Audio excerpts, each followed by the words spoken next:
नमस्कार दोस्तों, आपका स्वागत है पर्सन स्कूल में। कैसे हो आप? आशा करती हूँ आप सब अच्छे हो। आज हम हिंदी करेंगे स्टैंडर्ड 3 सेमेस्टर 1 चैप्टर 5। चैप्टर 5 है चालाक लोमड़ी। ये एक कविता है, ये एक पोयम है। तो फिर चलो इसके हार्ड वर्ड्स देख लेते हैं। अंधेरा, फांदी, भयभीत, व्याकुल, भाग्य, ब्रह्म, सिंह, मेंढ, धन्यवाद, बढ़िया, कुएं, छटपटाई। ये हार्ड वर्ड्स आपको 2-3 टाइम्स रीड करने हैं और आपको लिखने भी है। अभी ये एक पोयम है, तो ये पोयम हम स्टार्ट करते हैं। आप अपने फिंगर रखो पोयम पे, फिंगर को हटाना नहीं है। ठीक है, स्टार्ट करें। Are you ready? Okay, now start. अंधेरे गहरे कुएं में गिरी लोमड़ी बिन देख, कूंदी फांदी सब किया, चली न उसकी एक। भयभीत हो मदद मदद वह चिल्लाई, कोई न आया जब तो पानी में छटपटाई। अभी ये एक लोमड़ी की स्टोरी है जो कविता के माध्यम से हमको दी गई है। एक लोमड़ी थी। लोमड़ी की तो कहानी आपने कई सारी सुनी होगी, जैसे कौवा और लोमड़ी, बकरी और लोमड़ी, फिर शेर और लोमड़ी। ये सारी आपने कहानियाँ सुनी होगी। इसमें बकरी और लोमड़ी की कहानी दी गई है इस पोयम में। एक लोमड़ी थी, वो एक रास्ते से गुजर रही थी। अभी वो गुजर रही थी तो रास्ते में कुआं था, तो वो कुएं में गिर गई। और कुआं कैसा था? गहरा था। गहरे कुएं में वो गिर गई। अभी कुएं से तो उसको बाहर निकलना था। फिर वो ऐसे कूदी, उछल कूद की उसने, पर वो निकल नहीं पा रही थी। फिर वो डर गई, तो फिर वो ऐसे मदद मदद, हेल्प हेल्प ऐसे चिल्लाई, पर उसकी आवाज़ बाहर तक नहीं जा रही थी। तो वो बहुत ही भयभीत हो गई, यानी कि डर गई थी। अभी वो पानी में छटपटा भी रही थी, पर उसका कुछ फ़ायदा हुआ नहीं, क्योंकि कोई वहाँ पे उसको हेल्प करने के लिए आया ही नहीं। व्याकुल थी बिन पानी बकरी एक बेचारी, उसी और आ निकली वह भाग्य की मारी। अभी वहाँ से एक बकरी गुजर रही थी। बकरी को वैसे भी प्यास लगी थी, तो उसको पानी पीना था। और बकरी गुजर रही थी तो कुआं देखा उसने, तो वो वहाँ पे आ पहुँची। कौन आई? बकरी आ पहुँची। कहाँ पे आई? कुएं पे आई। कुएं में कौन था? कुएं में कौन था? लोमड़ी थी। लोमड़ी क्यों गई थी? गई नहीं थी, पर वो गिर गई थी उसमें। क्या करती हो बैठ कुएं में तुम लोमड़ी रानी? हैरानी से उसने पूछा, मीठा है क्या पानी? चतुर लोमड़ी झटपट बोली, क्या कहती हो? इतना बढ़िया पानी जो गंगा बहती हो। नीचे आओ, खुद ही इसे आराम से चखना, मन में अपने तुम कोई भी भ्रम न रखना। अभी इसमें बोला है, अभी क्या हुआ कि बकरी वहाँ से गुजर रही थी। उसको वैसे भी प्यास लगी थी, तो कुआं देखा, तो कुएं में देखा तो पानी था। पर पानी तो था, पर उसमें लोमड़ी भी बैठी हुई थी। तो बकरी ने पूछा कि लोमड़ी रानी, तुम इधर क्या कर रही हो? तो इधर पानी में इतनी देर से बैठी हो, तो क्या पानी इसका इतना मीठा है? तो चतुर लोमड़ी तो झटपट से बोली, उसको तो वैसे भी बाहर निकलना था, तो वो तो वैसे भी स्मार्ट थी। चतुर लोमड़ी झटपट बोली, क्या कहती हो? इतना बढ़िया यहाँ का पानी है जैसे कि गंगा नदी का हो। तुम भी जल्दी नीचे से आ जाओ और खुद ही आराम से इस पानी में बैठो और फिर ये पानी चख लेना, और मन में कोई भी भ्रम मत रखना, जल्दी से तुम नीचे आ जाओ। तो बकरी तो उसकी बातों में आ गई, और बकरी ने क्या किया? खुशी खुशी बकरी ने फिर कूंद लगाई। जैसे नीचे गिरी लोमड़ी झट से पीठ पर आई, पकड़ सिंह उछल मेंढ के ऊपर चढ़ी। धन्यवाद बकरी का कर आगे बढ़ी, मेरी मदद भी कर दो जरा लोमड़ी बहना, बाहर मुझे निकालो, नहीं यहाँ है रहना। रोती थी बकरी पर हंसकर लोमड़ी बोली, देखो पहले फिर कूदो, बात पते की खोली।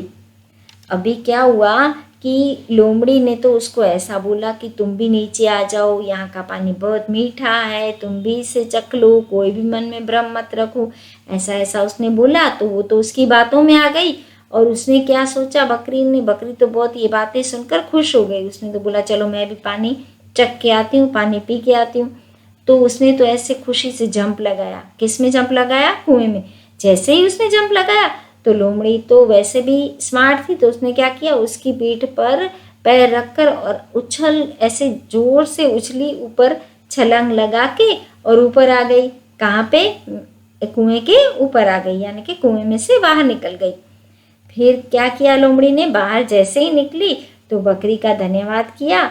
और बकरी बेचारी रोती हुई, और बकरी बोल रही थी, किसको बोल रही थी? लोमड़ी को, कि मेरी भी मदद कर दो लोमड़ी ने बहना, और मुझे भी बाहर निकालो, मुझे यहाँ नहीं रहना। ऐसा कौन कर रहा था? कह रहा था, बकरी कह रही थी, क्योंकि बकरी अंदर कुएं में थी। तो बकरी ऐसे उसको बोल रही थी। और लोमड़ी बाहर निकल के और हंसकर बोली कि पहले कुछ सोचना चाहिए, समझना चाहिए, फिर कूदना चाहिए। ऐसी बात पते की वो बोल के चली गई। हमें भी हमेशा याद रखना है कि किसी की बातों में नहीं आ जाना है। अगर कोई हमको कुछ बोलता है तो हमको सोच के, समझ के फिर कार्य करना चाहिए। ये थी हमारी पोयम। अभी इसके क्वेश्चन आंसर देख लेते हैं। क्वेश्चन नंबर फर्स्ट है, लोमड़ी डरी हुई क्यों थी? लोमड़ी कुएं में गिर गई थी, इसीलिए वो डरी हुई थी। बकरी कुएं में क्यों कूदी? क्योंकि बकरी को लोमड़ी ने क्या बताया कि कुएं का पानी बहुत मीठा है। कुएं से बाहर कौन आया? लोमड़ी आई कि बकरी आई? चलो बोलो, कुएं से बाहर कौन आया? लोमड़ी आई कि बकरी आई? लोमड़ी आई।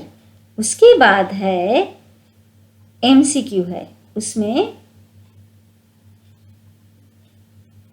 फर्स्ट वाला है, बकरी ने लोमड़ी से क्या पूछा? पानी कैसा है?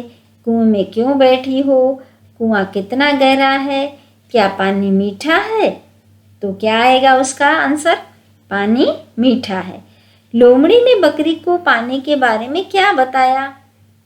पानी ठंडा है, पानी गहरा है, पानी खारा है कि पानी गंगा के जल जैसा है? तो आंसर क्या आएगा? पानी गंगा के जल जैसा है। थर्ड वाला MCQ है, अंत में लोमड़ी ने बकरी को क्या सीख दी? किसी की बात मत सुनो, किसी का कहा मत मानो, सोच समझकर कार्य करो, बाहर आने का उपाय सोचो। लोमड़ी ने क्या बोला था? याद करो, क्या बोला था? ऐसा बोला कि किसी की बात मत सुनो? नहीं, ऐसा बोला सोच समझकर कार्य करो। अगर कोई आपको कुछ बोलता है तो पहले उस बात को सोचना चाहिए, समझना चाहिए, फिर करना चाहिए। ऐसा नहीं कि किसी ने कह दिया और हमने कर दिया। उसके बाद है ग्रामर पोर्शन। ग्रामर पोर्शन में है, समान तुक वाले शब्द लिखिए। जैसे कि लिखा है देख, तो उसका लिखा है आंसर 1, कहती, बहती, चिल्लाई, लगाई, चखना, रखना, बेचारी, मारी, चढ़ी, बड़ी, रानी, पानी, बोली, खोली। ओके, अभी उसके बाद वाला क्वेश्चन है, अनुस्वार अनुनासिक चिन्ह लगाकर लिखिए। यहाँ पे आपको अनुस्वार और अनुनासिक चिन्ह लगाना है। नेक्स्ट वाला क्वेश्चन है सिनोनिम्स, यानी कि समान अर्थ वाले शब्दों के जोड़ बनाकर लिखिए। जैसे लिखा है बै, तो उसका समानार्थी यानी कि समान अर्थ वाला यानी कि सिनोनिम्स आएगा डर। धन्यवाद, तो उसका आएगा शुक्रिया। मदद, सहायता, व्याकुल, बेचैन, अच्छा, बढ़िया, खोना, गवाना, ये थे इसके सिनोनिम्स। अभी नेक्स्ट है कि उसके थोड़े से क्वेश्चन हैं जो हमको ऐसे ही सिर्फ ओरली बोलने हैं। लोमड़ी कहाँ गिर गई थी? कुएं में गिर गई थी। कहाँ गिर गई थी? कुएं में गिर गई थी। लोमड़ी क्या कहकर चिल्ला रही थी? क्या कहकर चिल्ला रही थी? मदद मदद ऐसा कहकर चिल्ला रही थी। बकरी ने लोमड़ी की कैसे मदद की? कैसे मदद की? बकरी ने कुएं में जंप लगा के उसकी मदद की। बकरी कैसी थी? चलो बोलो, बकरी कैसी थी? बिना सोच समझ कर उसने काम किया। उसके बाद ये वाला जो है वो आपकी टेक्स्ट बुक में नहीं है, पर हम ग्रामर पोर्शन में एक्सप्लेन कर रहे हैं, ठीक है? तो आपको अच्छे से समझना है इसको। आज का ग्रामर टॉपिक है हमारा जेंडर, यानी कि लिंग। जेंडर जिसको इंग्लिश में बोला जाता है, हिंदी में बोला जाता है लिंग। चलो आप अपनी फिंगर रखना यहाँ पे और देखना अच्छे से, और मैं पढ़ रही हूँ, आप सुनना अच्छे से। मोर नाच रहा है, बैल खेत जोत रहे हैं, धोबी कपड़े धो रहा है। मोरनी पेड़ के नीचे बैठी है, गाय हरी घास चर रही है, धोबिन इस्त्री कर रही है। ये जो फर्स्ट वाला कॉलम था उसमें जो शब्द थे, जैसे कि ये शब्द था मोर, बैल, धोबी, ये सब हमको क्या सिखा रहे हैं कि ये कौन सी जाति है? पुरुष जाति। और जो नेक्स्ट कॉलम में है, आ कॉलम में है, उसमें मोरनी, गाय, धोबिन, ये सभी हमको क्या सिखा रहे हैं? कौन सी जाति है? स्त्री जाति। हमेशा लिंग है जो, वो कितने प्रकार के होते हैं? 2। पुरुष अथवा स्त्री जाति का बोध कराने वाले शब्द लिंग कहलाते हैं। अभी नीचे भी है थोड़े से सेंटेंस, वो हम पढ़ रहे हैं। निशांत विद्यालय जा रहा है, कोयल मीठे स्वर में गाती है, चाकू फल सब्जी काटने के काम आता है, चूहा कपड़ा कुतर रहा है, मेज पर पुस्तक पड़ी है। शब्दों का वाक्य में प्रयोग करने पर भी हम उनके पुरुष अथवा स्त्री के होने का पता कर सकते हैं। जैसे ऊपर दिए गए वाक्यों में निशांत, चूहा, चाकू के साथ क्रमशः रहा है, आता है शब्द लिखे गए हैं, क्योंकि ये पुरुष जाति के हैं। कोयल, पुस्तक, इसके साथ क्या लिखा है? गाती है, रखी है, ये शब्द लिखे हैं, तो इसको हम क्या बोलेंगे? स्त्री जाति। अभी लिंग के भेद, हिंदी भाषा में लिंग के 2 भेद हैं, पुल्लिंग एंड स्त्रीलिंग। पुल्लिंग एंड स्त्रीलिंग। पुल्लिंग किसको कहते हैं? पुरुष जाति का जो बोध कराने वाला शब्द है उसको पुल्लिंग कहते हैं, जैसे कि नौकर, घोड़ा, माली एक्सेट्रा। नेक्स्ट है स्त्रीलिंग। स्त्रीलिंग किसे कहते हैं? जो स्त्री जाति का बोध कराने वाले शब्द हैं उसे स्त्रीलिंग कहते हैं, जैसे कि नौकरानी, घोड़ी, मालिन, इन शब्दों को हम स्त्रीलिंग कह सकते हैं। अभी नीचे दिए गए हैं थोड़े से शब्द पुल्लिंग और स्त्रीलिंग, जैसे कि श्रीमान, तो उसका स्त्रीलिंग है श्रीमती, आयुष्मान, आयुष्मती, पिता, माता, पुरुष, स्त्री, राजा, रानी, युवक, युवती, अध्यापक, अध्यापिका, आचार्य, आचार्या, आत्मज, आत्मजा, शिष्य, शिष्या। ऐसे कई सारे शब्द हैं जो आपको रीड करने हैं। ऊपर दिए गए पुल्लिंग और स्त्रीलिंग शब्दों के अतिरिक्त कुछ निर्जीव वस्तुओं यानी कि नॉन लिविंग थिंग्स है, जो स्थानों, भावों या विचारों वाले शब्द भी पुल्लिंग स्त्रीलिंग होते हैं, लेकिन इनके शब्दों में पुरुष स्त्री का भेद नहीं होता, इसलिए इनके लिंग को हम वाक्य में इनका रूप देखकर ही पहचान सकते हैं। जैसे कि नॉन लिविंग थिंग्स जो होती हैं उसमें भी स्त्रीलिंग पुल्लिंग होता है, पर कैसे हमको पता चलेगा? क्योंकि हम जब सेंटेंस पढ़ेंगे उसकी फॉर्मेशन देखेंगे तो उसी से हमको पता चल जाएगा। जैसे कि पुल्लिंग शब्द में सोफा, पलंग, ताला, पेन, घर, फूल, चश्मा, कान, पेड़, हार, दूध, ग्लास, जूते, टमाटर, मैदान, स्टेशन, अड्डा, अस्पताल, बाजार, जंगल एक्सेट्रा। तो इन शब्दों को हम क्या कहेंगे? पुल्लिंग कहेंगे। फिर मेज, पुस्तक, चारपाई, कार, बस, साइकिल, कुर्सी, पेंसिल, सड़क, चम्मच, प्लेट, दही, चप्पल, रोटी, सब्जी, थाली, मूली, गाजर, छत, पाठशाला, बैल, गोभी, दिल्ली एक्सेट्रा। तो इन शब्दों को स्त्रीलिंग कहा जाएगा। समझ में आया आपको? उसके बाद है भाव या विचार संबंधी पुल्लिंग स्त्रीलिंग शब्द। जैसे कि कुछ हमको भाव प्रकट करना है, कोई विचार बताना है, तो उसमें भी अलग अलग शब्द हैं और उसमें पुल्लिंग कौन सा है, स्त्रीलिंग कौन सा है, ये हम अभी देख लेते हैं। जैसे कि गुस्सा, रोहन को गुस्सा आता है, तो क्या होगा ये वाला? पुल्लिंग। आनंद, किसी चीज़ को देख के हमको आनंद होता है तो हम बोलते हैं कि आनंद, तो ये शब्द कौन सा है? पुल्लिंग। सुख, क्रोध, दुख, प्रेम, हर्ष, इन शब्दों को हम पुल्लिंग कह सकते हैं। फिर दया, खुशी, प्रसन्नता, उदारता, शांति, पराजय, इन शब्दों को हम स्त्रीलिंग कह सकते हैं। अभी थोड़ा सा रिवाइज कर लेते हैं।